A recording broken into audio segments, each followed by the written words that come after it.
families. It's all out for self.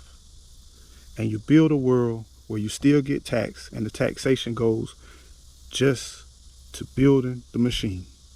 Nothing gets distributed to everyday people. Some people are cool with that. Some people are fine with that. But my question is, would you want to live in a place like that? It's a change of mindset. It's a change of how you maneuver in this life. It's a change of preparation. It's a change of thinking about, what do you do? How do you prepare your family? What do you teach your kids? What do you teach your grandkids? I teach them to try to be self-sustaining as much as possible, not asking the government for anything. And try to find ways where you give the government the least amount that you possibly can. That's the strategy. Don't look for no form or piece of government to save you. And if you do ask for some, understand you're giving up a portion of your personal freedom. You're going to expose more and more of your intimate information, and nothing is given to you by free. Life has always been like that. No one gives you something for nothing. It's, when you think about it, sometimes people open up the door for you. And sometimes it's just for you to say thank you, appreciate it. And when you don't, sometimes they feel slighted. I was listening to a guy, and he said he moved from one state to another to be with his daughters. They was in the same vicinity. And him and his wife moved to be closer to his daughters. And he bought each one of them a car. One daughter, she went through school, continued to do well. But the other daughter, she ended up having kids, ended up not doing as well as the other one financially. And this is the thing that trips me out. I'm going somewhere with this. Be patient with me. Now, the other daughter, she took the car, she took care of it, got it serviced, got its oil changed and all that good stuff. But the other daughter didn't take care of it as well. Had little bumps and bruises on it. And neither daughters owned the title. So when the daughter that was, quote, doing well, got ready to get another vehicle, she brought the vehicle back to the father. The other daughter, on the other hand, she needed a new car. She was working. She was still doing what she needed to do and taking care of her kids. Yeah, she was struggling a little bit, but she was still doing what she needed to do.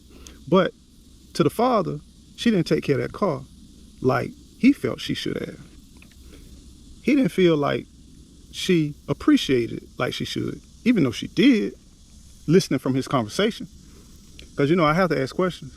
But when she got ready to try to trade it in and take the value out of that vehicle to put it on a new vehicle, she noticed she didn't have the title. So they needed her father to bless it or to sign over the title so she could trade it in. The father said, absolutely not. Absolutely not. If I gave you something, if you want to get a car, you get it on your own. That's what he told her.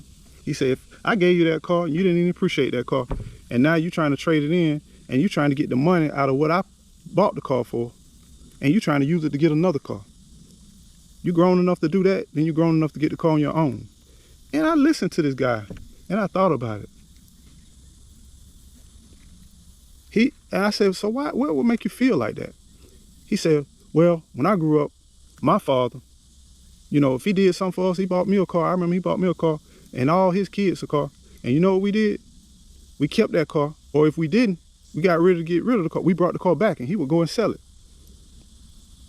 I said, oh, okay, I get it. So basically, if she brought you back the car, you would take the car and you would sell it, and then you just, keep the money. And he thought for a while, and he said, yeah. I gave the car to them, and I'm looking at him.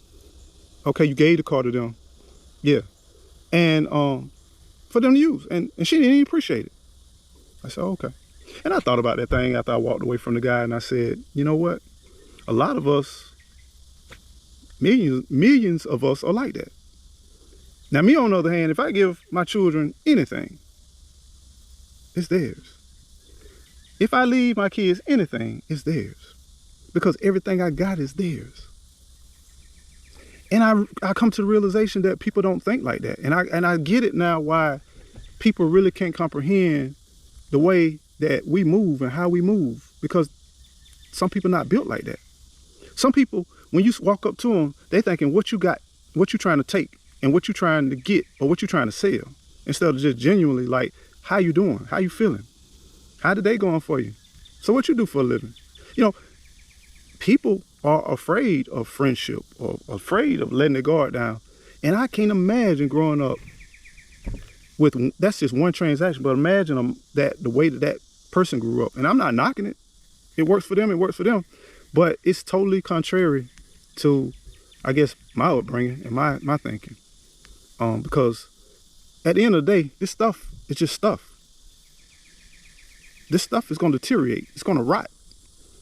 Now, if I give my children a vehicle and they choose not to take care of it, they choose not to do it, that's their choice.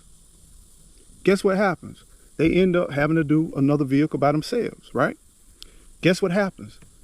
When they pay for it, they put their sweat equity in, they use it, then guess what's going to happen? They then appreciate the deed that I did.